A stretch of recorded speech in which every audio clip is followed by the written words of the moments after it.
Good morning, friends. We are live with Sip with Stacy this morning, and I am with the president of Colorado, Liz Bowen, and we couldn't be more excited. So good morning, everyone out there in Facebook land. Liz, thank you so much for being on Sip with Stacy. I just am so excited to have you on. Your beautiful smiling face. So I Thank you always like to so start. much for having me, Stacy. Oh, you are so welcome. We're so excited to hear all about Colorado. Colorado is our newest state network. So you are, I believe, number 24, right? 24 or 25, one of those. Yeah, yeah, Okay. Okay, great. So I always like to start off and give a little background on my podcast, Sip with Stacy. And the idea is very simple. It is just a leadership live stream where we take a deeper dive into leadership. And we want to know how our leaders are living our mission, vision, and values. So we are going to get to ask Liz some great questions about her leadership climb and who has been influential in her leadership, and just get to know Liz a little better. So thank you, Liz, for being on today. Great. absolutely. Okay. Okay, so we're going to start off. We want to know more about Colorado. Tell us how many networks you have, and just a little about the state makeup and all that, because you're so new. Absolutely. So just a little history lesson is that we actually had a Colorado network about a decade ago. And due to what was happening with membership across the state and the economy in general, the Colorado State Network kind of folded. And we had a governor until we had a liaison. But things have gotten so great, even with our past or post-COVID struggles, that we really felt the time was right to bring a state network back. We have 4 local networks, basically up and down the Front Range. We call I-25 is the major freeway, right? So we have a northern Colorado, we have North Metro Denver, we have Mile High, and then we have Pikes Peak, which is my local down here in Colorado Springs, Colorado. And the 4 networks are thriving. We're having a great year. And I just couldn't be more pleased with the success that each one of our local leadership teams are enjoying and creating for themselves. And yeah, basically about a year and a half ago, one of our past presidents, Jennifer Gertis, said that she felt it was the right time. And so she gathered a group of gals around her to help us do all the heavy lifting to get a state network back up and running for Colorado. And so our first year in action was last year. And I was president-elect, president this year, and just couldn't be more proud of the amazing women who surround me. Oh, that is so great. I just love to hear that, because it really takes, a community to come together to really lift each other, to reach the common goal to help others. And you are all proof of that in Colorado. So thank you all for your servant leadership. And I love that you're all working together. It really just, it shows through and through from even us down here in Arizona looking on. We can just see your excitement and your enthusiasm. So thank you for doing that, because I'm sure you're having a huge impact on your membership in your state and helping others. We sure hope so. It's a transition, right? It's a new thing, and the locals are trying to get a grasp around it. And of course, at the state level, our main charter right now is communicating the value that we bring to the locals and bring to the membership at large. And so we are singing from the rooftops, the overall message that having this additional layer of leadership opportunity is a huge boon to all of our members across the state.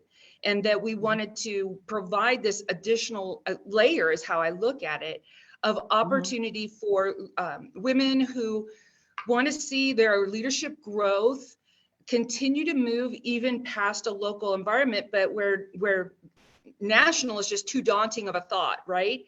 And so now with this Colorado or state level of leadership opportunity, we can provide them with yet more opportunities to, again, kind of flex that leadership muscle, get involved in committees, get involved with the leadership team. And so we're really pushing that message as a huge value to our networks across the state.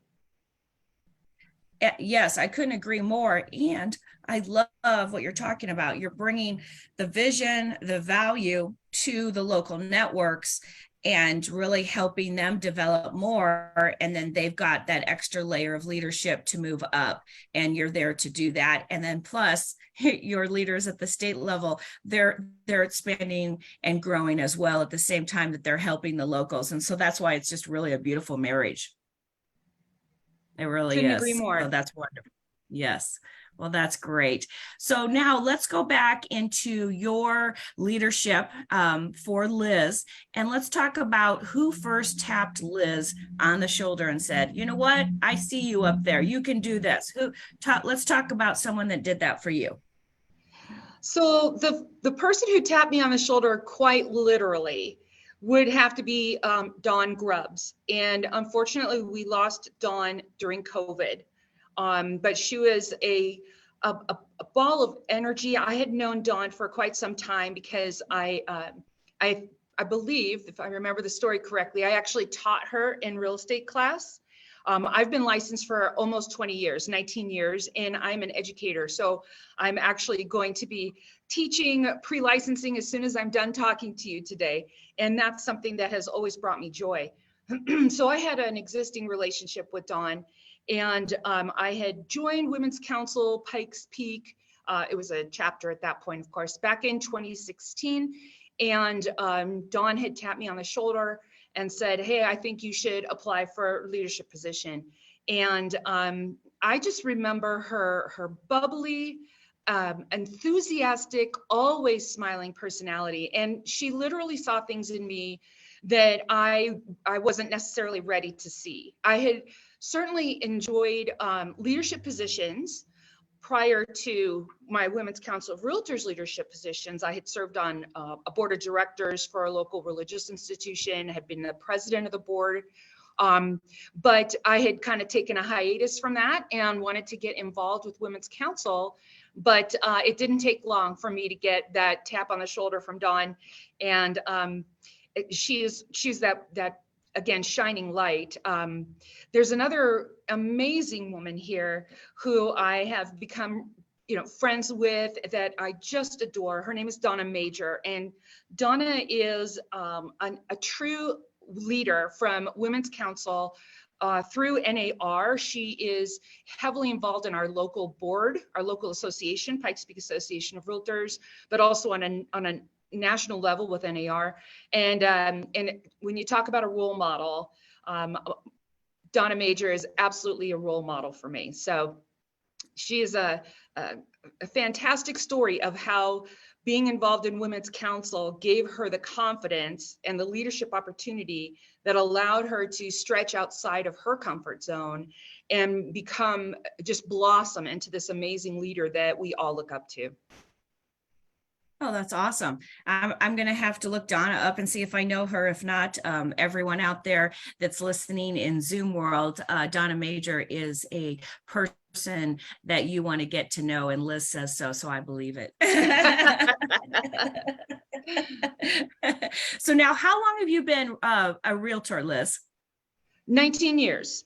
19 years. That's awesome. That is great. And I know you teach a lot, so that is great. And that's my new passion too. I've been falling in love with facilitating. So I think that is just great, that because we're really, if we think about our job, even with our clients, we're teaching all the time, right? We're helping and Absolutely. We're teaching. And so it's really just a beautiful combination of what ends up happening, in our life. So I just love that.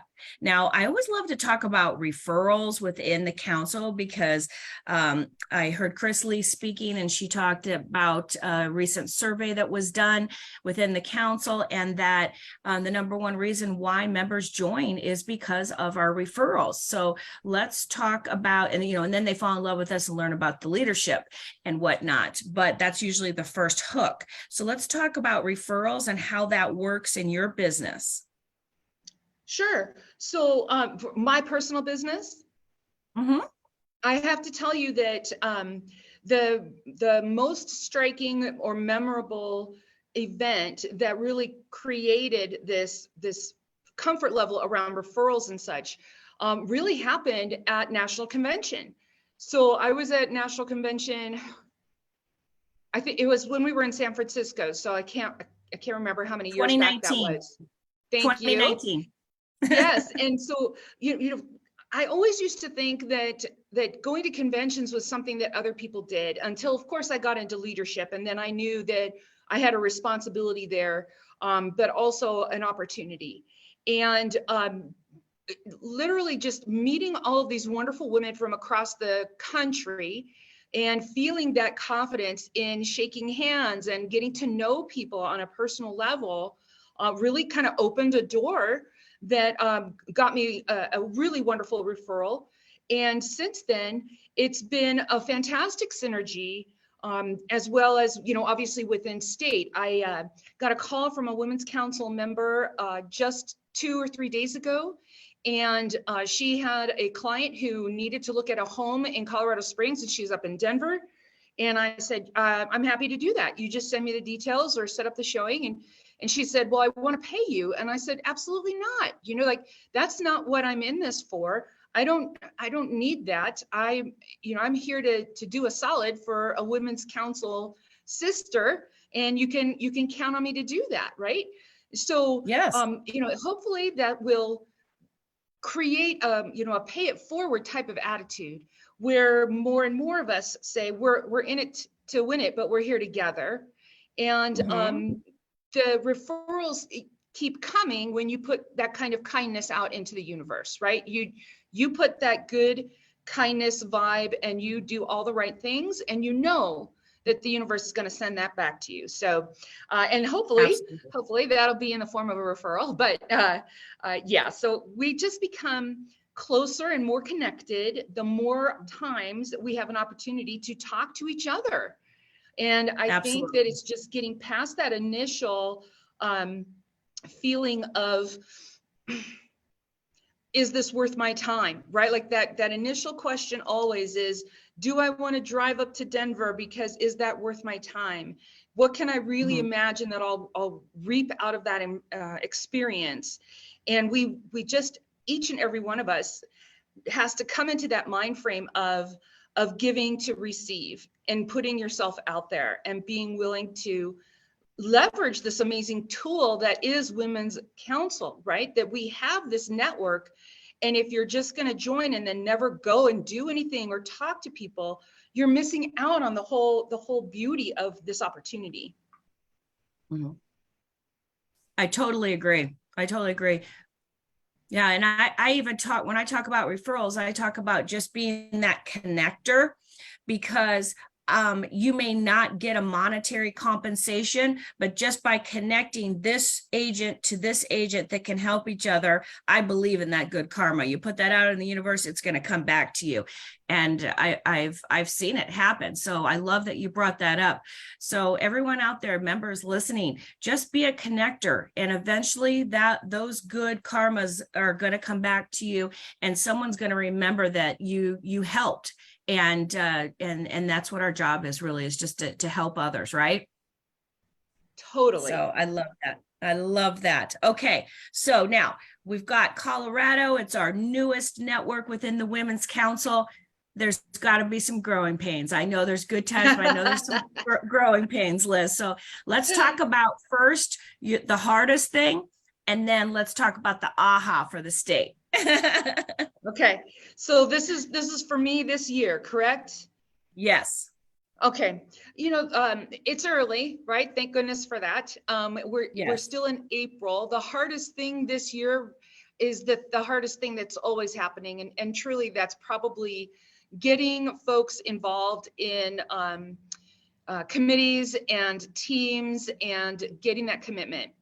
I can tell you that we're also working hard on, again, pushing the value that the state network brings to the locals. There's still that those growing pains where folks are trying to see that we're here to add, and we're not here to subtract. We're not here to take away from anything that's going on at a local level.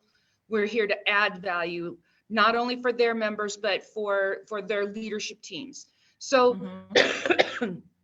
pardon me. I think, Yes.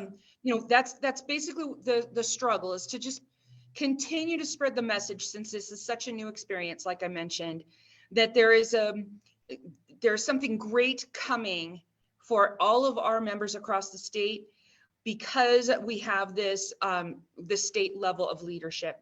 And again, just trying to encourage everybody to consider how they can get involved without taking away from, obviously, the leadership opportunities that you need to start out at a local level.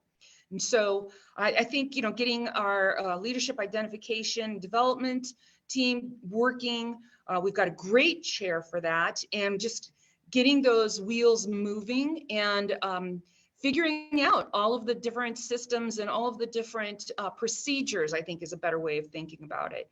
That we need to make sure are running smoothly. And that's just going to take us a little bit.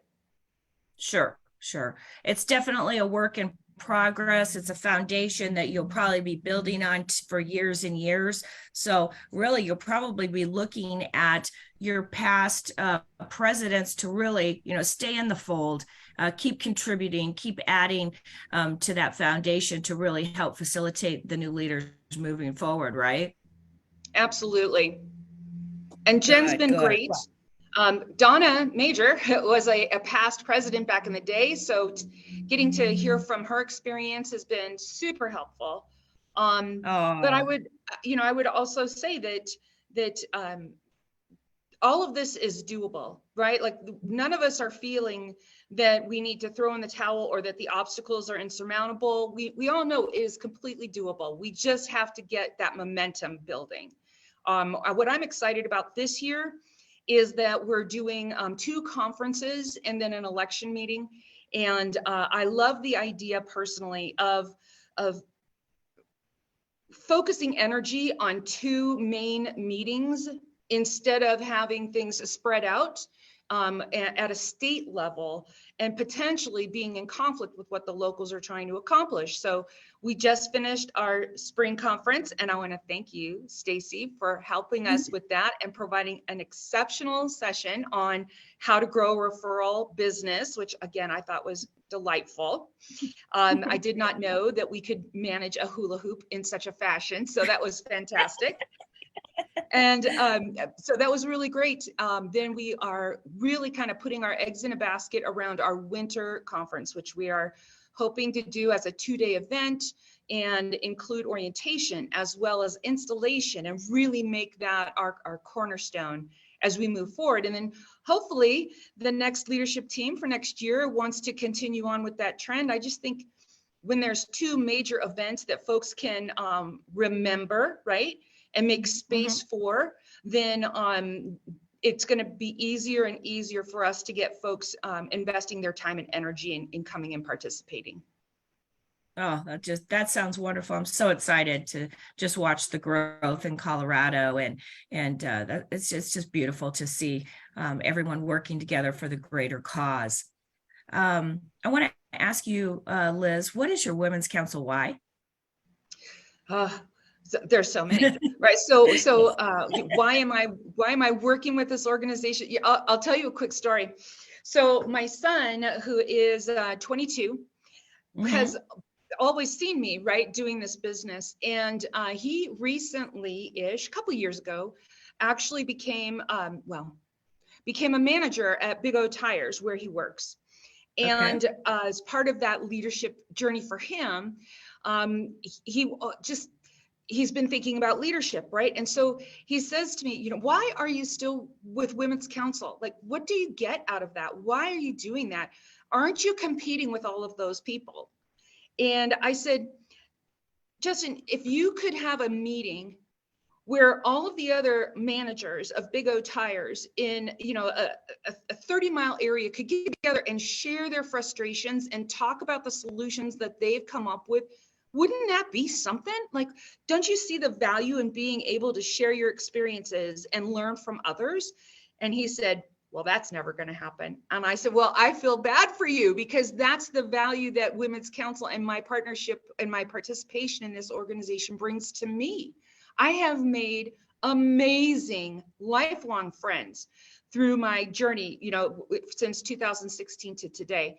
I mean, people that I count on, that I feel absolutely comfortable picking up the phone and talking to, getting their opinions, just lovely, amazing, badass women. And I'm so proud to know that they're part of my tribe. So that's a huge deal for me. So part of that why for me would be because Women's Council allows you to meet the most amazing people you will treasure and be so profoundly glad that you have in your life for years to come. So that being said, I also really feel that a huge why is just this opportunity to collaborate with others and to push that kindness vibe out into the world and in our industry. I am an RSC director, which means I am on the board of directors for our local MLS here. And there's all kinds of stuff that kind of gets tossed around. And that opportunity would not have presented itself to me, I believe, if I hadn't already had a relationship with a fascinating and amazing woman, Andrea Warner, who is also working on that board that I knew through Women's Council. It's important for women to continue to put themselves slightly out of their comfort zone and to always look to how they can contribute, how they can be good stewards of our industry, and how they can personally grow. And so it's really easy to just keep your head down and focused, and where's my next deal coming from, and who do I need to call today?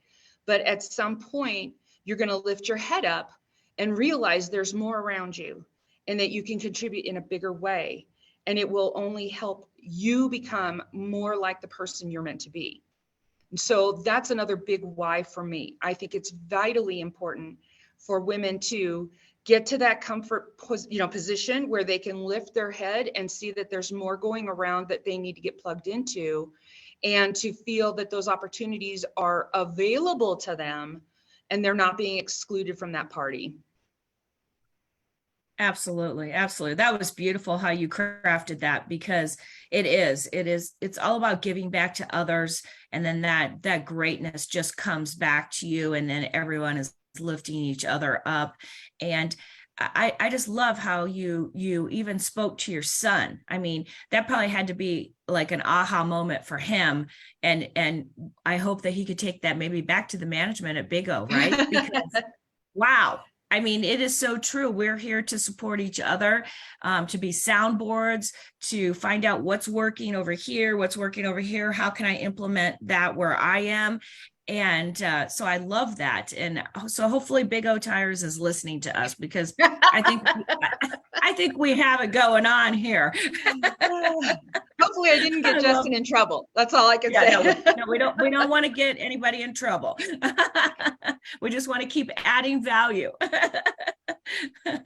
And it's so true. The friendships that we create, and now that we have Zoom, we could just jump on and actually see our next leader's face and expressions and get to know them and connect. And so it is a beautiful thing. And I love that. The relationships, I often think, the relationships that I've developed in Women's Council, I would have never met so many people, even though I love my brokerage and I'm involved in my brokerage, but I would have never met these ladies. And it's such a gift. I'm like, I need to write more of a check than just my, 200 that I write every year, because that I can't even put a price on what Women's Council has given to me. So I love that you brought that up as well. Now I want to talk about your tenacity. And where did you get your tenacity? Where did you get your grit from? Oh my goodness. Well, I'm going to have to absolutely give kudos and props to my mother. My mother was a single mom. My parents divorced when I was 5. I grew up in California, Southern California. And she was an amazing role model. And so you have to also remember, so I'm turning 55 this year, right? So that's my age range. And when my mom was raising me and my younger sister as a single mom, those were some tough days. And she had and still has the single-minded focus to get what she needs, and to do that while also cracking jokes and being 100% her. She is an authentic person. And while it was a lesson that took me a while to learn, because I was the gal growing up that sat on the couch and read books. I was not the outdoor extrovert. I still really am not an extrovert, and I'm not very outdoor, but that learning to get out of your shell was it was a learned skill for me. But my mom was definitely the role model that displayed that. Let me know that when the time started to finally feel right for me, that was something I could absolutely do, that I could sell, that I could be in leadership, that I had every right to be there, even at a young age. So, and young for me, like at that time, being in my 20s and still making a huge move and leaving California for Colorado, getting involved with different organizations and then stepping up into leadership roles, even at 25, 27, 28. And I'm talking board of directors leadership roles, right? So that all was part and parcel with what I knew I could accomplish, because my mother had paved that road for me ahead of time. That's wonderful. So don't discount your moms. No.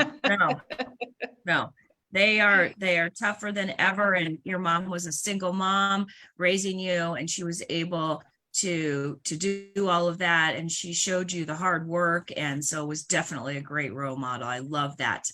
Kudos to mom. Yay. Yay. Okay. So what is the best piece of advice you've ever received in your career? Oh my, best piece of advice I've ever received in my career. Yes. Stacey. So I would have to say that the best piece of advice I ever received in my career was probably just that whole next attitude, right? And so this comes from my mother also, right? So she would say, listen, don't get discouraged. Things didn't go your way this time. Next, right? What is next? You just keep moving forward. You don't let any of those setbacks really weigh you down, right? You experience them. It's okay to feel, and then you just keep moving forward, right? What's next? Yes. And that look to the future, I think is probably one of the greatest lessons learned. I also am a very firm believer, and I think most of my friends and folks who know me would agree, in that kindness rules the day. That being kind is not being weak. So that's probably another one of the sayings that is resonates with me. That kindness does not equal weakness. It is my decision to put that out into the world, and to know that if anything, I am doing my part to make whatever is going on a little bit better and a little bit easier. But it doesn't mean I'm going to censor myself in any way, right? That's not a kindness. Sometimes being kind is letting the truth speak with love, right? Because that's the whole point. So yeah, I think those would probably be the main ones, is that there's always going to be something next. Experience your feelings and then keep moving forward in a positive direction, and that kindness rules the day. And so it's up to us, each individual, to add a little kindness to everybody that we can on a daily basis. That you never know what that other person you're talking to is going through, and don't assume. Be kind. Yes. Always always be professional and work with grace, because you never know what someone's going through, and they may not be sharing it, and so the struggle is real within, and we all have struggles, right?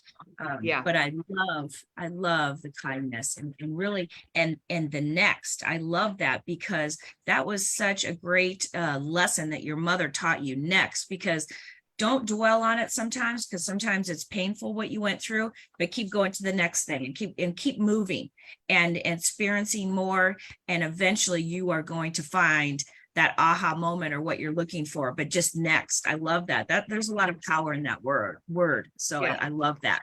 I love that. Now I want to talk about, we talked about who first tapped you, right? Donna, right? And now let's talk about anyone that you are currently lifting as you climb. Is there anyone that you're tapping on your shoulder that you're super excited to see what they can do in their leadership? Right now, I need to get better at that. I'll be completely honest. As we've been working for the last 18 months, 2 years on the Colorado network and getting that up and running, I've missed out, I think, on opportunities to do that. And I'd like to get more closely plugged into what's going on at my local network, so I can get exposed to more people who can who have that desire, and maybe if they don't have that desire to grow professionally and personally. I in my pre-licensing education and the continuing education classes that I teach throughout my market here, I do get to run into some really great folks.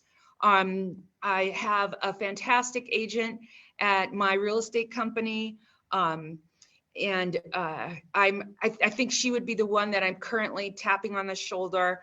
I'm not constantly, but I'm letting Amber know. So here's a shout out to Amber Barron, that she needs to get plugged in. She has joined Women's Council. She is currently going through Pikes Peak Association of Realtors Leadership Academy, and I just see amazing things for her. So that is one person that I'm absolutely actively working to encourage to stretch her wings. But yes, I need to be more thoughtful and more present in those who can I lift type of moments. So thank you. I mean, it's a great reminder. Yeah, Nobody well, does this alone. No.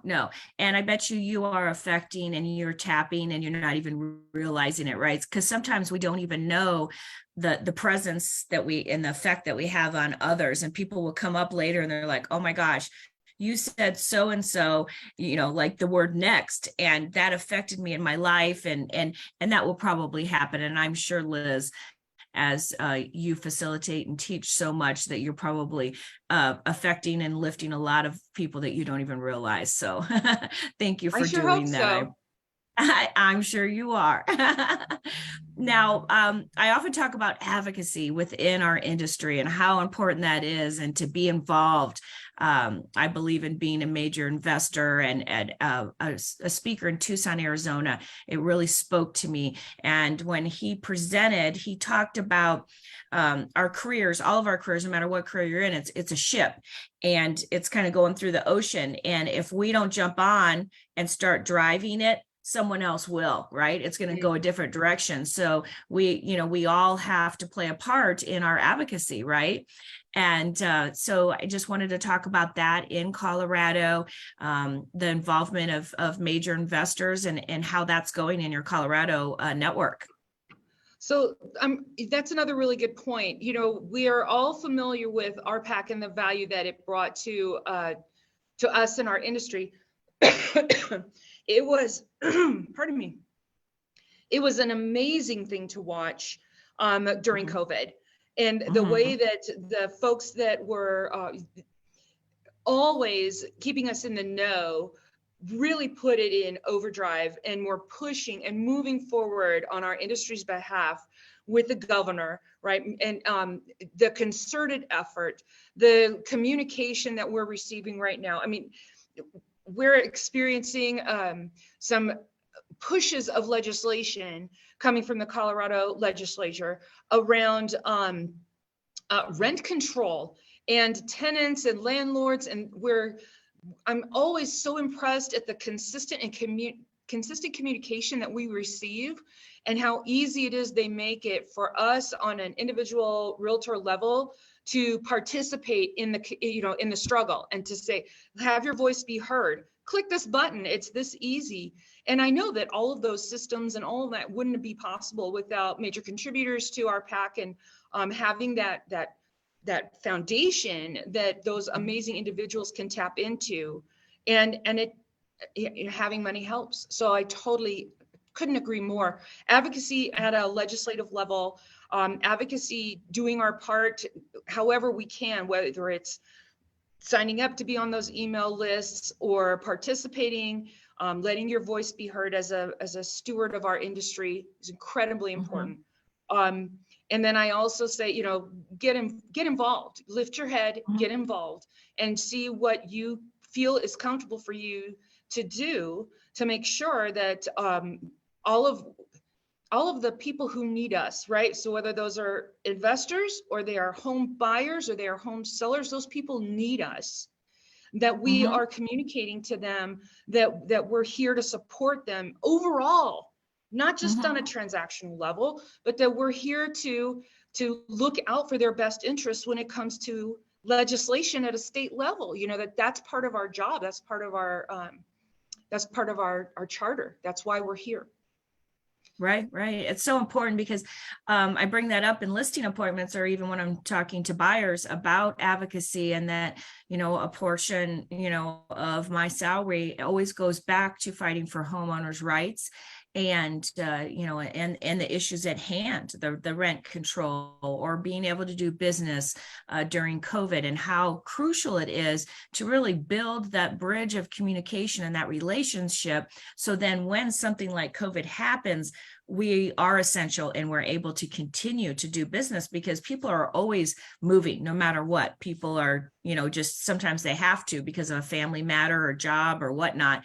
So we always have to make sure that we're relevant and we're able to do business. So thank you for all that you do and bringing that to the forefront. And for our members that are listening out there, just sit in on a session and learn more about it, because it's so interesting. And I just find it fascinating. I love to learn more about it. And I'm serving at NAR. This is my second year at RAPAC Trustees Fundraising Committee, and I absolutely love it. I learn something every session. So get involved, raise your hand and say yes. Fantastic. And here in Colorado, we about a month and a half back, we had Realtor Day at the Capitol and Economic Summit up in Denver. And I got to tell you, what an experience. And I think that, again, individually, we feel like, well, there's not a whole lot of value in me being, investing my day in that.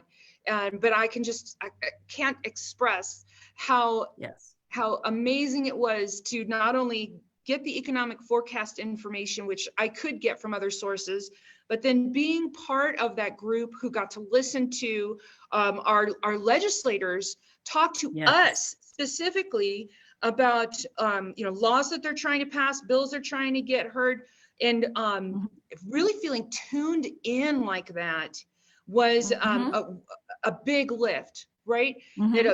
So I just highly encourage everybody to get to that point where they say, it is worth my time to go and get plugged in, one day a year with what's happening at a legislative level, going to the state capitol, meeting other realtors who share the same concerns that you have, and building those relationships while also learning more about what's happening around you. So yes, absolutely. And you get to meet Kenny Purcell sometimes, if you came, and the big blue bus. But no, you're right. It's the collaboration. It's the connection. It's about learning more of what's happening in our communities. And what impressed me so much about Realtor Day is, they actually, in Arizona, the legislators, they call out your name and recognize you on the floor. And I'm like, I'm so proud to be a realtor. I just can't believe it. It just really, I think when I realized the importance of real estate in my state, and I'm sure in Colorado too, that they really value what we do for, you know, our consumers. And so it just made me so proud to be a realtor. So get involved and go to one of your realtor days, because I think you'll be pleasantly surprised and you'll want to get involved even more and you'll learn a lot. Definitely. Well, we are unfortunately winding down, Liz. It has just been such a pleasure to get to know you and hear more about, you know, what is on the docket for you. I always love to close with this last question. What is next for Liz Bowen? Where do you see yourself going after this? So here's my goal. I'm going Okay. to put it out there, right? My 5-year goal is NAR director. So that is where I am working. And yeah, it's a big goal. I am Yes. currently finishing up the Colorado Association of Realtors Leadership Academy this year, meeting some amazing, funny, and fantastic people through that process. But then also my next stop is going to be, I think, state level committees, getting more plugged in that fashion, and then moving towards NAR director. That's where I really think I need to be. That is great. Director. I love that. I love that. Well, we are going to put that out into the universe. I know you are going to reach that goal. I'm sitting here on the sidelines and I'm going to watch you, and I know you're going to get there because I know your passion. I can feel it in your heart, and you want to help others, and you do. And so I know that you're going to reach that goal. So I can't wait to cheer you on the sidelines. I thank you so much, Liz, for coming in on Sip with Stacey and sharing the gift of you. I really appreciate it. Stacey, I can't thank you enough. It's been great to get to know you like this, and the opportunity to share is always one that I would embrace and welcome. And thank you so much for reaching out to me, and thanks for letting me visit with you a bit today. You are so welcome. Have a wonderful day, and we'll talk to you soon. Take care. Okay, bye-bye.